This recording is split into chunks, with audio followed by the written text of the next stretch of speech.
दोस्तों इस वीडियो में सामान्य अध्ययन प्रैक्टिस सेट पेपर देखने वाले हैं, तो आप लोग लास्ट तक जरूर बने रहिएगा। तो चलिए शुरू करते हैं। कहता है कि इतना इतना का कौन सा जो है सबसे पहला ऋणात्मक पद होगा। तो देखिए यहाँ पे a बराबर कितना है 121, ठीक है। d बराबर कितना होगा 117 माइनस 121, यानी हो जाएगा -4, ठीक। और देखिए माना AP का nवां पद ऋणात्मक पद है, यानी Tn लेस देन 0, ठीक। तो Tn बराबर होता क्या है a plus n minus into D less than 0। तो ये हो जाएगा 121, ठीक है। 121 plus n minus 1 into n-1 into -4 less than 0, ठीक है। यानी ये हो जाएगा 121 minus 4n plus 4 less than 0, यानी 125 minus 4n less than 0, 125 minus 4n less than 0। या फिर ये हो जाएगा आपको 4n, ठीक है।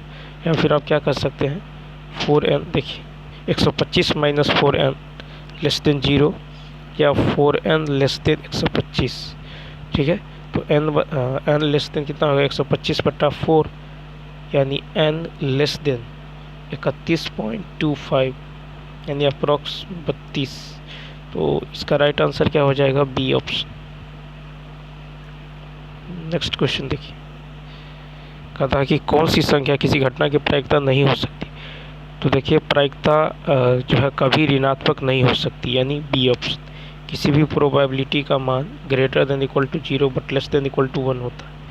नेक्स्ट कहता है कि एक ढेर में 5 किताबें हैं, जिनमें से प्रत्येक की मोटाई जो है 20 mm है तथा 5 कागज़ की सीटें जिनकी मोटाई इतना है। इस ढेर की कुल मोटाई, तो देखिए कुल मोटाई तो 5 गुने 20 प्लस 5 गुने 0.016, ये हो जाएगा कितना 100 प्लस 0.080, यानी ये हो जाएगा 100.08, ठीक है। 100.08 यानी 1.008 इंटू 10, ठीक है। दशमलव यहाँ पे 2 अंक इधर लाए हैं, तो ये हो जाएगा 10 के पावर 2, ठीक है। तो यानी ऑप्शन नंबर क्या होगा, बी होगा।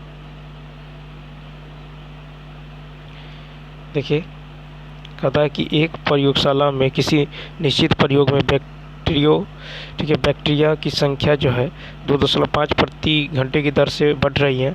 यदि प्रयोग के शुरू में बैक्टीरिया की संख्या इतना थी शुरू में, तो 2 घंटे के अंत में, तो 2 घंटे के अंत में क्या होने वाला है, तो 506000 इंटू, अब देखिए ये जो बढ़ रहा है 2.5, तो ये हो जाएगा 100, यानी तो ऐसे कर लीजिए 1 प्लस 2.5/100 के पावर में 2, ठीक। ये दशमलव उड़ाइएगा तो नीचे में 0, ठीक है। 25 चौका यानी कितना होगा 40, यानी ये हो जाएगा 506000 इंटू 41/40, 41/40, ठीक। 2 0 यहाँ से कट जाएगा, यानी इसको सॉल्व कीजिएगा, ये आ जाएगा 531616.25, यानी इसका राइट आंसर होगा सी ऑप्शन। कहता है a cos theta minus b sin theta बराबर c।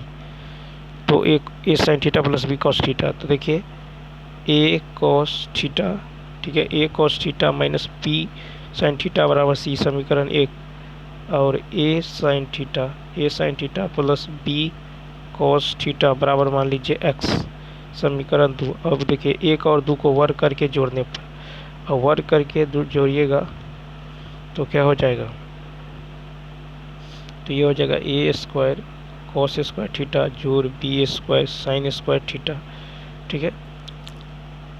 और माइनस में 2ab cos theta sin theta, और प्लस में उधर हो जाएगा a square sin square theta plus b square cos square theta, plus में 2ab sin theta cos theta बराबर में c स्क्वायर x स्क्वायर, ठीक है। जब इसको आप सॉल्व कीजिएगा तो ये आ जाएगा ए स्क्वायर जोड़ बी स्क्वायर बराबर सी स्क्वायर जोड़ एक्स स्क्वायर। ठीक, तो एक्स स्क्वायर बराबर होगा ए स्क्वायर जोड़ बी स्क्वायर माइनस सी स्क्वायर। ठीक, तो एक्स बराबर होगा प्लस माइनस रूट अंडर ए स्क्वायर जोड़ बी स्क्वायर माइनस सी स्क्वायर। ठीक, तो इसका राइट आंसर क्या होगा? D option.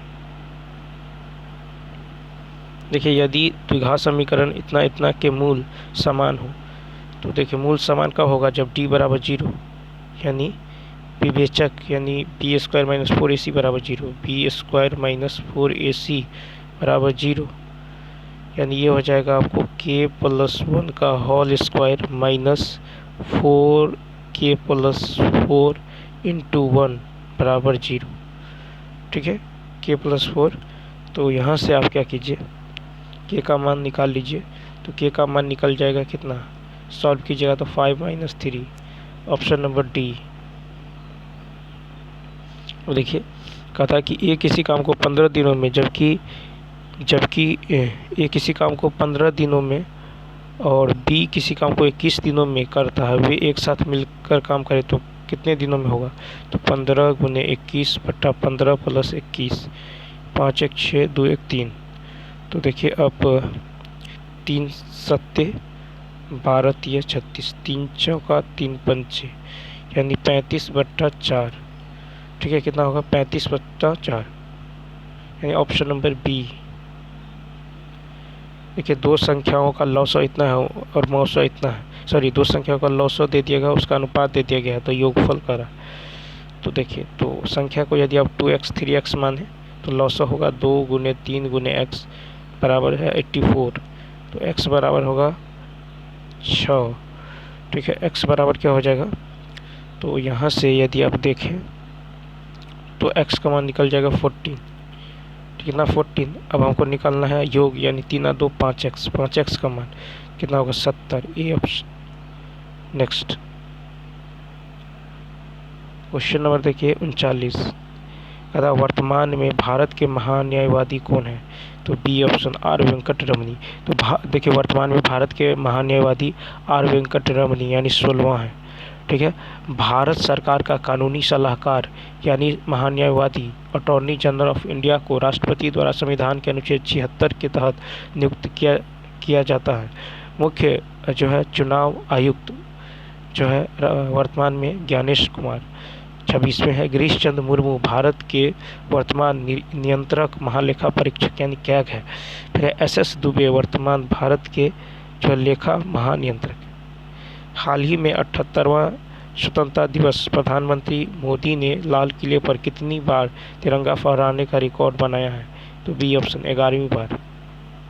हाल ही में 78वें स्वतंत्रता दिवस प्रधानमंत्री मोदी ने लाल किले पर 11वीं बार तिरंगा फहराने का रिकॉर्ड बनाया। इस मामले में नरेंद्र मोदी, पूर्व प्रधानमंत्री जवाहरलाल नेहरू 17 बार और इंदिरा गांधी 16 बार के बाद तीसरे स्थान पर पहुंच गए हैं। प्रधानमंत्री स्वतंत्रता दिवस पर दिल्ली के लाल किले से राष्ट्र को संबोधित करते हैं और 15 अगस्त 2024 को भारत में 78वां स्वतंत्रता दिवस मनाया गया है।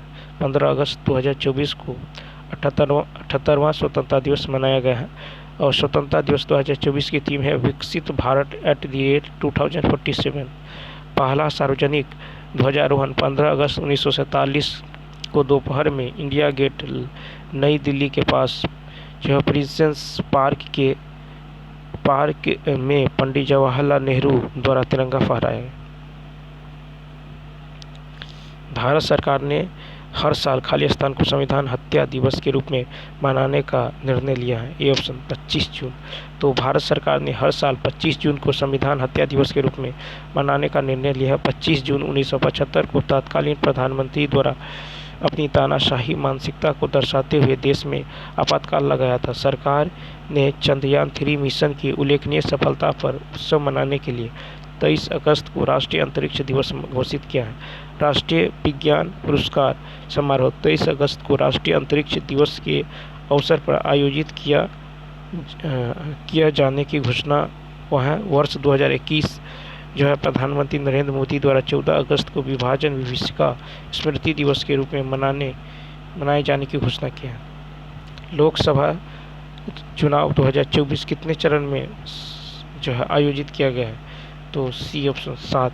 तो लोकसभा चुनाव 2024 7 चरणों में आयोजित किया गया। लोकसभा चुनाव 2024 भारत के 18वीं लोकसभा चुनाव है।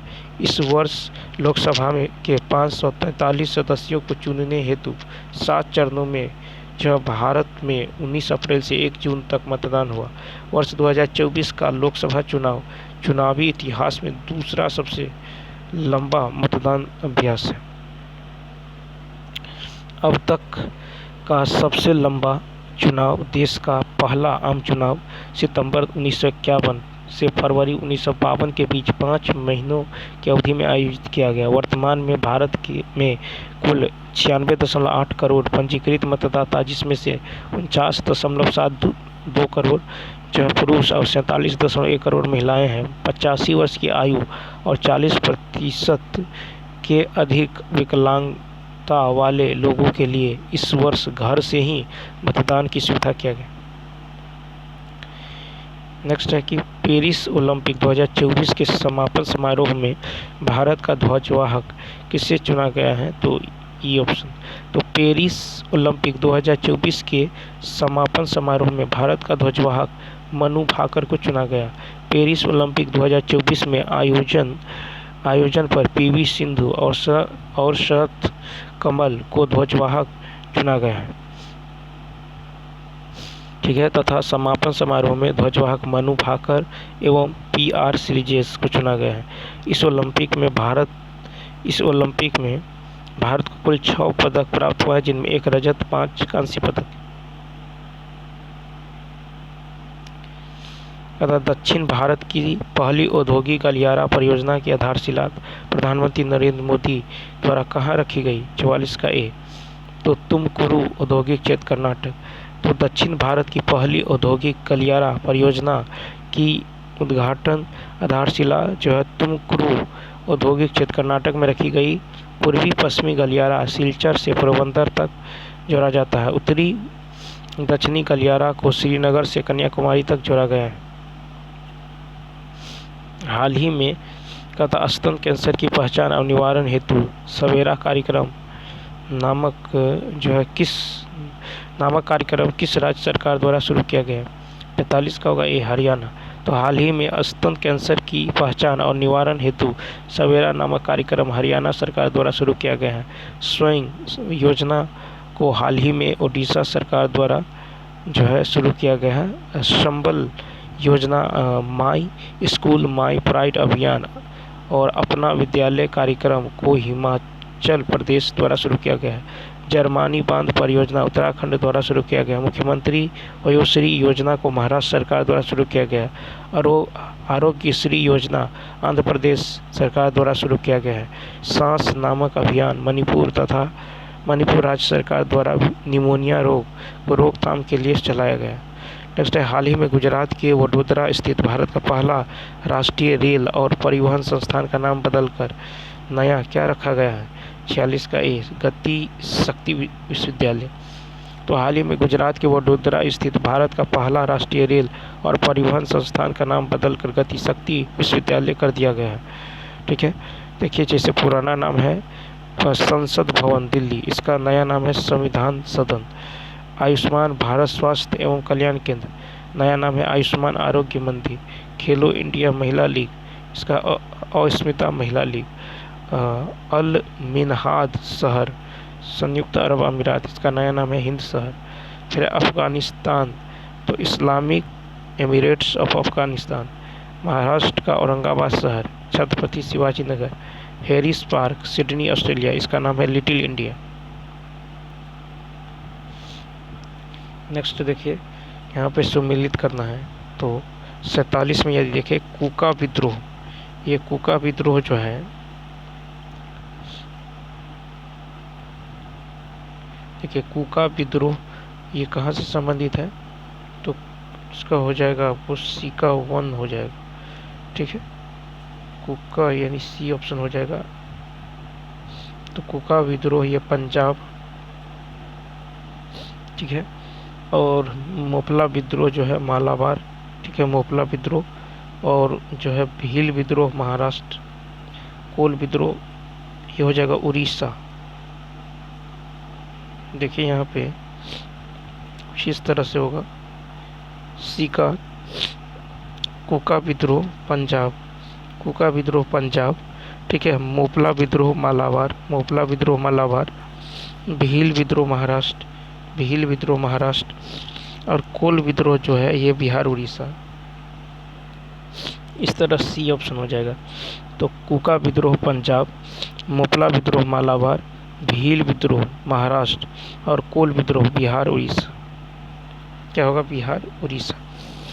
तो कुका आंदोलन की शुरुआत जवाहरमल भगत, श्यान साहिब एवं उनके शिष्य बालक सिंह ने पश्चिमी पंजाब में की है। कुका विद्रोह 1872 ईस्वी को बालक सिंह और उनके अनुयायी गुरु राम सिंह द्वारा नेतृत्व प्रदान किया गया। उसके बाद देखिए कि कुका आंदोलन का उद्देश्य सिख शासन स्थापित करना और विदेशी शक्तियों को बाहर करना था। इस संप्रदाय को नामधारी संप्रदाय के नाम से भी जाना जाता है। मोपला विद्रोह 1921 केरल में अली मुस्लियार के नेतृत्व में हुआ था। मोपला जो मुस्लिम काश्तकार थे जो मालाबार क्षेत्र में निवास करते थे, जहां अधिकांश जमींदार हिंदू थे। कोल विद्रोह 1831 से 1832 छोटा नागपुर क्षेत्र में हुआ था।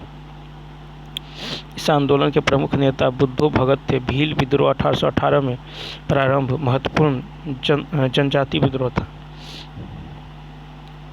कहता कौन सा कथन गलत है? तो ए ऑप्शन। तो देखिए स्वराज का शाब्दिक अर्थ है स्वशासन या अपना राज।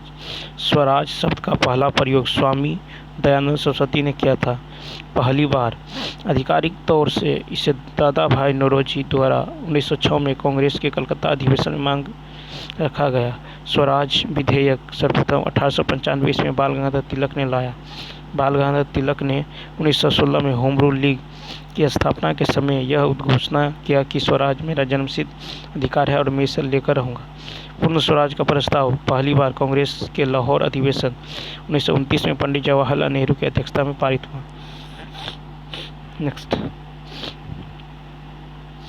नेक्स्ट है कि प्राचीन स्मारक संरक्षण अधिनियम किसके वायसराय काल में पारित किया गया था? Lord Curzon. तो प्राचीन स्मारक संरक्षण अधिनियम लॉर्ड कर्जन के काल में पारित किया गया था। प्राचीन स्मारक अधिनियम 1904 में पारित किया गया। यह प्राचीन स्मारक और पुरातात्विक, ऐतिहासिक या कलात्मक रुचि की वस्तुओं की संरक्षण के लिए प्रदान करने वाला अधिनियम है। यह अधिनियम भारतीय पुरातत्व सर्वेक्षण द्वारा प्राचीन भारतीय स्मारकों को संरक्षित और पुनः स्थापित करने के लिए किया गया है। भारतीय पुरातत्व सर्वेक्षण विभाग को ऐतिहासिक दस्तावेज और महत्व को इकट्ठा करने, खुदाई करने और प्राचीन ऐतिहासिक जानकारी को प्रकाश में लाने के लिए बनाया गया है। भारतीय पुरातत्व सर्वेक्षण की स्थापना अलेक्जेंडर कनिंघम ने 1861 में की थी और इसके पहले महानिदेशक भी थे। थॉमस मैकाले में अपना प्रसिद्ध मिनट कब प्रस्तुत किया? तो 2 फरवरी 1835। थॉमस मैकाले ने अपना प्रसिद्ध मिनट 2 फरवरी 1835 को प्रस्तुत किया। लॉर्ड विलियम बेंटिक द्वारा अंग्रेजी शिक्षा अधिनियम के साथ मिनट ऑन इंडियन एजुकेशन या मैकाले मिनट 1835 में प्रस्तावित किया है। थॉमस मैकाले वर्ष 1834 में यह भारत आया तथा इसे गवर्नर जनरल की कार्यकारी परिषद के प्रथम विधि सदस्य के तौर पर नियुक्त किया गया। इसकी नियुक्ति सार्वजनिक शिक्षा समिति के अध्यक्ष पद पर कर दी, जिसका कार्य जो प्राच्यवादी और जो है पश्चातवादी विवाद पर मध्यस्थता करना था। फिर थॉमस मैकाले ने अधोगामी निस्पंदन का सिद्धांत दिया था, जिसके तहत सर्वप्रथम भारत के उच्च तथा मध्यम वर्ग के एक छोटे से हिस्से को शिक्षित करना था, ताकि एक ऐसा वर्ग तैयार हो जो रंग और रूप में से भारतीय हो, लेकिन विचारों और नैतिकता तथा बुद्धिमत्ता में ब्रिटिश हो। भारत में अंग्रेजी शिक्षा के जनक लॉर्ड मैकाले हैं। 7 मार्च 1835 को लॉर्ड विलियम बेंटिक ने फारसी के स्थान पर अंग्रेजी को राजभाषा घोषित किया। नेक्स्ट, कहता 1883-84 का एल्बर्ट बिल किससे संबंधित था? तो ये हो जाएगा न्यायिक सुधार। तो 1883-84 का एल्बर्ट बिल न्यायिक सुधार से संबंधित था। वायसराय लॉर्ड रिपन के कार्यकाल के दौरान एल्बर्ट बिल लाया गया था। इस बिल के द्वारा भारतीय न्यायाधीशों को उन मामलों की सुनवाई करने का भी अधिकार प्रदान किया गया था जिसमें यूरोपियन नागरिक भी शामिल हो। यूरोपीय व्यक्तियों से संबंधित मामलों की सुनवाई केवल यूरोपियन न्यायाधीश ही करते थे। यही कारण था कि संपूर्ण यूरोपीय समुदाय ने इस बिल का विरोध में जो श्वेत आंदोलन शुरू कर दिया। वस्तुतः यूरोपीय लोगों ने इस आधार पर बिल का विरोध किया कि न्यायालय का कोई भी भारतीय समुदाय जो है यूरोपीय अपराधियों के मामलों की सुनवाई करने के लिए उपयुक्त नहीं है। इसे ही एल्बर्ट बिल विवाद कहा जाता है। इस बिल के अत्यधिक विरोध के चलते इसमें संशोधन किया गया कि भारतीय जज भी अंग्रेज का मुकदमा सुना सकते हैं पूरी व्यवस्था के अंतर्गत, जिसमें अनिवार्य रूप से अंग्रेज जज भी होंगे। 1857 के क्रांति के बारे में सही कथन, तो डी ऑप्शन।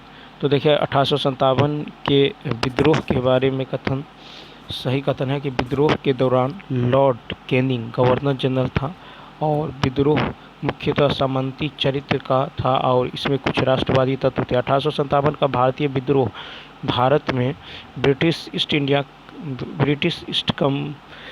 कंपनी ने जो है शासन के खिलाफ एक व्यापक लेकिन असफल विद्रोह था। 1857 का सैनिक विद्रोह की शुरुआत 10 मई 1857 में मेरठ से हुआ। इस सैनिक विद्रोह का मूल कारण ब्रिटिश सरकार की आर्थिक, राजनीतिक, धार्मिक और नीतियों में विसंगतियां थी। इस सैनिक विद्रोह का तत्कालीन कारण जो है गाय और सूअर की चर्बी का कारतूस के आवरण में प्रयोग करना। 1857 के सैनिक क्रांति विद्रोह का प्रतीक चिन्ह रोटी और कमल का फूल था। 1857 के सैनिक विद्रोह का असफलता का सबसे महत्वपूर्ण कारण जो एकता की कमी। लॉर्ड कैनिंग 1857 के सैनिक विद्रोह के दौरान गवर्नर जनरल था। ऑपरेशन पोलो क्या है? तो ए ऑप्शन। तो देखिए ऑपरेशन पोलो 1948 की हैदराबाद पुलिस कार्रवाई से संबंधित था। 13 सितंबर 1948 को हैदराबाद रियासत को एकीकृत करने के लिए भारत की सैन्य कार्रवाई, जिसे ऑपरेशन पोलो के नाम से जाना जाता है, शुरू की गई, जो भारतीय इतिहास की एक महत्वपूर्ण घटना थी। हैदराबाद के निजाम मीर उस्मान अली शाह कश्मीर संघर्ष में सरकार की जो व्यस्तता का लाभ उठाना चाहता था। आज़ादी के बाद भारत में शामिल होने से झिझक रहा था, स्वतंत्र रहना चाहता था। नवंबर 1947 में हस्ताक्षरित जो स्टैंड स्टिल समझौते ने हैदराबाद और भारत के बीच एक वर्ष के लिए यथास्थिति बनाए रखी, जिससे निजाम को स्वतंत्र रूप से शासन जारी रखने की अनुमति मिली। हालांकि बढ़ते तनाव, सीमा पर छापे और एक स्वतंत्र राज्य स्थापित करने के इरादों ने भारत को कार्रवाई करने के प्रेरित किया। ऑपरेशन में कई जो है दिशाओं से सुनियोजित सैन्य आक्रमण किया गया, जिसके परिणामस्वरूप अंततः हैदराबाद राज्य की सेनाओं को आत्मसमर्पण करना पड़ा।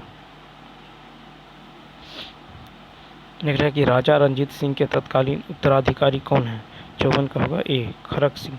तो राजा रणजीत सिंह के तत्कालीन उत्तराधिकारी खड़क सिंह थे। राजा रणजीत सिंह का जन्म 13 नवंबर 1780 को गुजरांवाला में हुआ था, जो अब पाकिस्तान में है।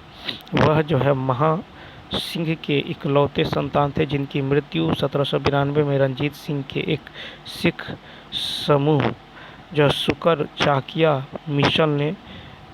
मिसल के प्रमुख बने। उन्होंने मिसलों को समाप्त कर सिख साम्राज्य की स्थापना की थी। उस समय पंजाब पर शक्तिशाली सरदारों का शासन था, जिन्होंने इस क्षेत्र को 12 जो है मिसलों में विभाजित किया। रणजीत सिंह 1798 से 1839 ईस्वी तक शासन किया। रणजीत सिंह सिख राज्य के संस्थापक थे। महाराजा दिलीप सिंह, महाराजा रणजीत सिंह के सबसे छोटे पुत्र तथा सिख साम्राज्य के अंतिम शासक थे। गोदावरी नदी का उद्गम किस स्थान से होता है? ए ऑप्शन ब्रह्मागिरी की पहाड़ी। तो गोदावरी नदी का उद्गम स्थान ब्रह्मागिरी की पहाड़ी से है। गोदावरी नदी नासिक जिले के त्रियंबकम गांव की पहाड़ी से निकलती है। गोदावरी नदी की कुल लंबाई 1465 किलोमीटर है। गोदावरी नदी प्रायद्वीपीय भारत की सबसे लंबी नदी है, जो भारत की दूसरी सबसे लंबी नदी है। गोदावरी नदी को वृद्ध गंगा या दक्षिणी गंगा भी कहा जाता है। गोदावरी नदी का सहायक नदी पेनगंगा, इंद्रावती, प्राणहिता, मंजीरा, सबरी, पूर्णा, वेनगंगा, प्रवदा एवं वर्धा है। गंगा नदी भारत की सबसे लंबी नदी है। बंदर पूंछ के पश्चिमी ढाल पर स्थित यमुनोत्री हिमानी से यमुना नदी निकलती है। यमुना नदी गंगा की सबसे बड़ी सहायक नदी है। गांधी सागर बांध किस राज्य में है?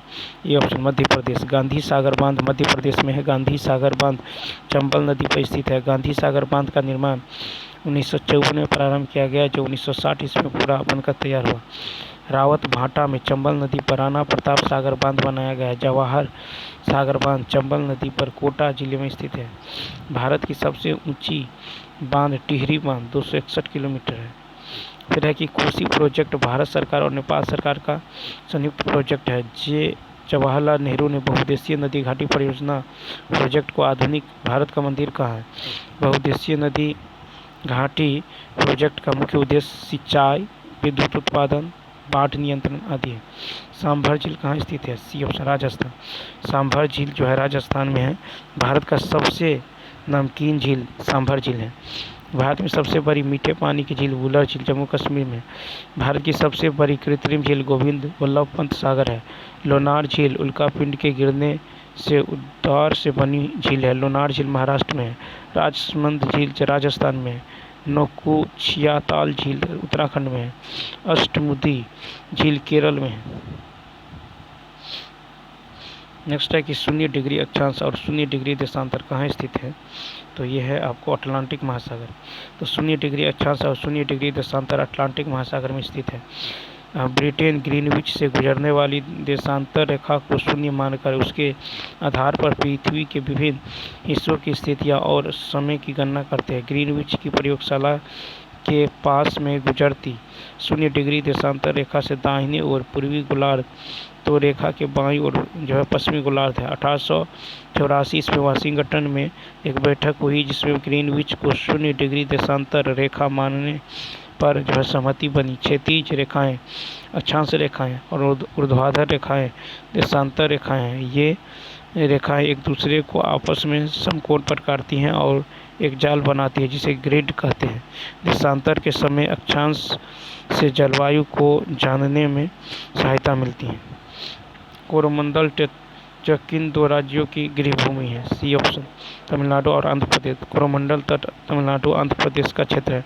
कोरोमंडल तट भारतीय उपमहाद्वीप का दक्षिण पूर्वी तट क्षेत्र। यह पूर्वी घाट, हिंद महासागर और बंगाल की खाड़ी के बीच स्थित है।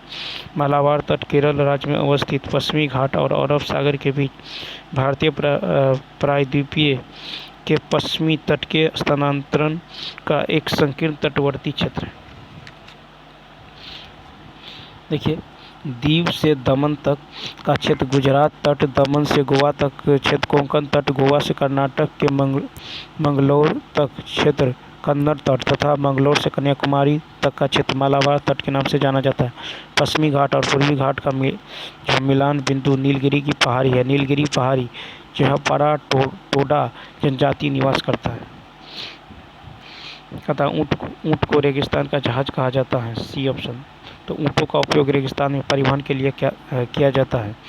ऊँट जो है कैमुलस वंश के अंतर्गत आने वाला एक जो है खुरधारी जीव है। यह स्तनधारी वर्ग का जीव है। ऊँट रेतीले तपते मैदान में कई दिनों तक बिना पानी पिए जा सकते हैं। रेगिस्तान का भारत में सर्वाधिक विस्तार जैसलमेर जिले में है। मरु उत्सव जैसलमेर में मनाया जाता है। दुनिया का सबसे समुद्री मार्ग कौन सा है? ए ऑप्शन उत्तरी अटलांटिक समुद्री मार्ग। दुनिया का सबसे व्यस्त समुद्री मार्ग उत्तरी अटलांटिक समुद्री मार्ग है। विश्व में सर्वाधिक व्यापार जलमार्ग से होता है। विश्व में यातायात एवं माल ढोने का रास्ता जो साधन जलमार्ग है। सबसे अधिक व्यस्त नहर कील नहर है। सबसे व्यस्त नदी मार्ग जो है राइन नदी जलमार्ग है। भारत का सबसे महत्वपूर्ण जलमार्ग जो है राष्ट्रीय जलमार्ग संख्या 1 है। तथा 2011 की जनगणना के अनुसार खालिस्तान भारत का सबसे अधिक आबादी वाला राज्य है। 62 का होगा बी उत्तर प्रदेश। तो देखिए 2011 की जनगणना के अनुसार सबसे अधिक आबादी वाला राज्य उत्तर प्रदेश है। 2011 की जनगणना के अनुसार दूसरा सर्वाधिक आबादी वाला राज्य महाराष्ट्र है। 2011 की जनगणना के अनुसार सबसे कम आबादी वाला राज्य सिक्किम है। 2011 की जनगणना के अनुसार सर्वाधिक लिंगानुपात केरल में है 284। 2011 की जनगणना के अनुसार सबसे अधिक घनत्व वाला राज्य बिहार है, यानी 1106 व्यक्ति प्रति वर्ग किलोमीटर। ठीक है। फिर है कि 2011 की जनगणना के अनुसार सबसे कम लिंगानुपात वाला राज्य हरियाणा है, कितना 879। फिर है कि 2011 की जनगणना के अनुसार सबसे कम जनसंख्या घनत्व वाला राज्य अरुणाचल प्रदेश है, 17 व्यक्ति प्रति वर्ग किलोमीटर। 2011 की जनगणना के अनुसार सबसे कम साक्षरता वाला राज्य बिहार है, 61.80%। नेक्स्ट देखिए 12 सेंटीमीटर फोकसांतर के उत्तल लेंस के सामने 2 सेंटीमीटर पर एक वस्तु रखा है, प्रतिबिंब कहाँ और कैसा बनेगा? तो देखिए यहाँ पे f बराबर कितना है, f बराबर है 12, u बराबर है -2, तो 1/f बराबर होता है 1/v माइनस 1/u। ठीक है, तो ये हो जाएगा 1/v बराबर 1/f प्लस 1/-2। इसको सॉल्व करेंगे तो यहाँ से v का मान आएगा -2.4 सेंटीमीटर। तो उत्तल लेंस द्वारा बना प्रतिबिंब वास्तविक तथा आभासी दोनों प्रकार के होते हैं। Option number A. कहता है कि जब एसिटिक एसिड को धीरे धीरे अमोनियम हाइड्रोक्साइड के घोल में डालते हैं तो विद्युत चालकता बढ़ जाती है, क्योंकि तो यहाँ पे देखिए, यहाँ पे जो राइट आंसर होने वाला है सी ऑप्शन। क्या होगा? आयनों की संख्या बढ़ जाती है। तो जब एसिटिक एसिड को धीरे धीरे अमोनियम हाइड्रोक्साइड के घोल में डालते हैं तो विद्युत चालकता बढ़ जाती है, क्योंकि आयनों की संख्या बढ़ जाती है। एसिटिक एसिड का सूत्र होता है CH3COOH। ठीक है। अमोनियम हाइड्रोक्साइड का सूत्र होता है NH4OH। ठीक है। अमोनिया NH3 नाइट्रोजन का एक अस्थायी हाइड्राइड है। अमोनिया का औद्योगिक पैमाने पर उत्पादन हैबर विधि द्वारा किया जाता है। उच्च दाब पर अमोनिया को कार्बन डाइऑक्साइड के साथ गर्म करने पर कार्बनिक यौगिक यूरिया NH2CONH2 प्राप्त होता है। आयनों की संख्या पर विद्युत चालकता निर्भर करती है। यहाँ पर देखिए उत्तल लेंस में क्या होता है, तो वस्तु दूरी निगेटिव होता है, प्रतिबिंब दूरी पॉजिटिव निगेटिव और फोकस दूरी पॉजिटिव होता है, और शक्ति क्या होता है? पॉजिटिव होता है।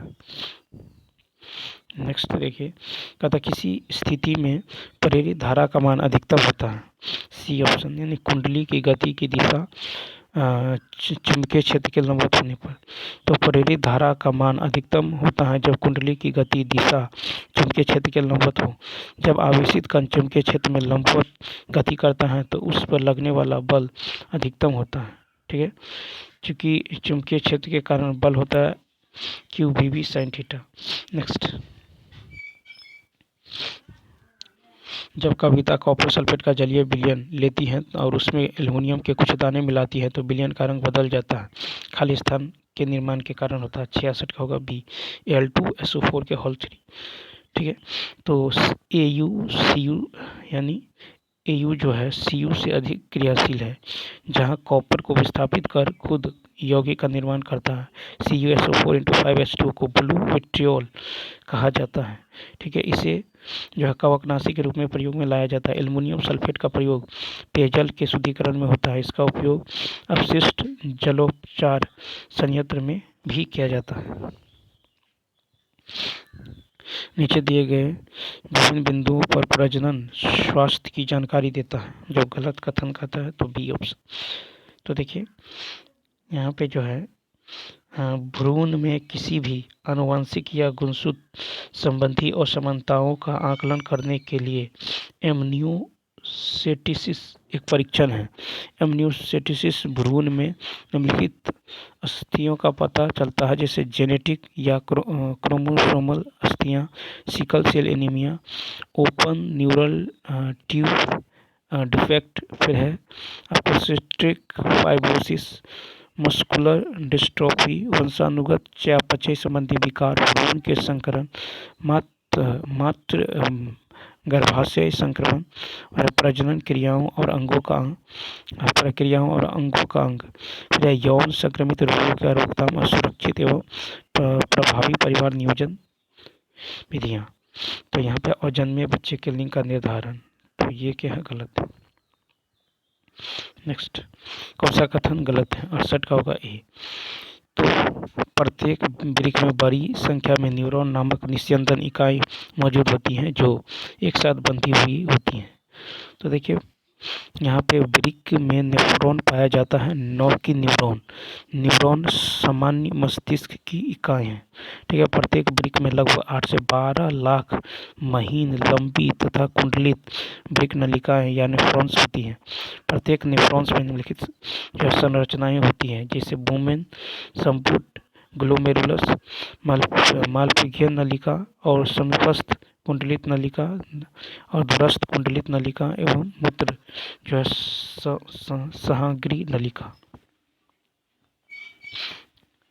अतः शरीर के इनमें से किस अंग में उपास्थि उत्तक मौजूद नहीं होता है? सी ऑप्शन, वृक्क। तो शरीर के वृक्क अंग में उपास्थि उत्तक नहीं होता है। उपास्थि के गुण है कि उपास्थि एक प्रकार का संयोजी उत्तक है।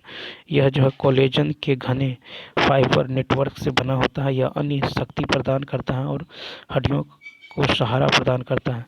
फिर है कि कार्टिलेज श्वसन पथ को सहारा देता है और शाक अवशोषण के रूप में कार्य करता है। यह उपांगों के आकार को बनाए रखता है और जोड़ों पर घर्षण को कम करता है। यह हड्डियों जितना कठोर नहीं होता। ठीक है, और प्रकृति में लोचदार और जो है मोड़ा जा सकता है। यह जो है पसली, कान, नाक, ठीक है, ब्रोंकियल ट्यूब, इंटरवर्टेबल डिस्क और शरीर के कई अन्य घटकों का एक जो संरचनात्मक घटक है। नेक्स्ट कहता है निम्नलिखित में से आहार श्रृंखला के अनुसार व्यवस्थित कीजिए। तो 70 का होगा सी ऑप्शन। ठीक है, तो सबसे पहले होगा धान। ठीक है, धान को खाएगा टिड्डा। ठीक है, टिड्डा को खाएगा मेढक, मेढक को खाएगा सांप और सांप को खाएगा गरुड़। यहाँ पे सी ऑप्शन क्या होगा, राइट होगा। तो पारिस्थितिकी तंत्र में सर्वाधिक संख्या उत्पादक की होती है। ठीक है, तो यहाँ पे होता है उत्पादक, उसके बाद होता है उपभोक्ता, फिर होता है यहाँ पे द्वितीय उपभोक्ता, फिर अपघटक। तो लिंडमान के अनुसार खाद्य श्रृंखला में ऊर्जा का प्रवाह क्रमागत रूप 10% के नियम के अनुसार होता है। तो चलिए दोस्तों, इस वीडियो में इतना ही। यदि आपको अच्छा लगा हो तो लाइक, शेयर और सब्सक्राइब करना। Thanks for